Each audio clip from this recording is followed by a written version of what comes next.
దీని తాలూకు గ్రావిటీ, దీని తాలూకు సీరియస్నెస్ నాకు అర్థమవుతుంది.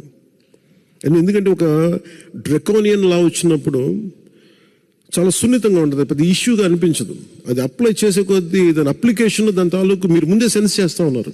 అంటే మీరు చెప్తున్న ప్రతిదీ ఈ ఆంధ్రప్రదేశ్ ల్యాండ్ టైటిలింగ్ యాక్ట్ 2022 ఇది కైండ్ ఆఫ్ డ్రెకోనియన్ లా. దాని ముందే మీరు గ్రహిస్తున్నారు, ఇంకా ప్రజల అనుభవంలోకి రాలేదు ఇంకా అది. అందుకని మీరు ఉద్యమిస్తున్నారు.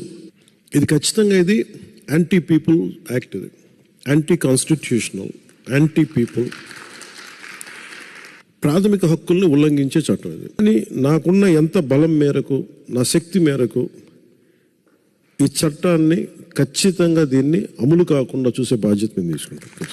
ముఖ్యంగా గత కొద్ది రోజులుగా నేను మాట్లాడుతాను ల్యాండ్ టైటిలింగ్ యాక్ట్ పేరు మీద. పట్టా పుస్తకాల మీద ఆంధ్రప్రదేశ్ రాజముద్ర తీసి జగన్ ఫోటో వేయించుకొని తన అచ్చరాకైన పనులు చాలా చేస్తూ లక్షలాది ఎకరాల ల్యాండ్ టైటిలింగ్ యాక్ట్ పేరు మీద లక్షలాది ఎకరాలని ప్రజల ఆస్తుల్ని కబ్జా చేస్తున్నారు. ల్యాండ్ టైటిలింగ్ యాక్ట్ని రద్దు చేసి ప్రజలకి రక్షణ కల్పిస్తారు.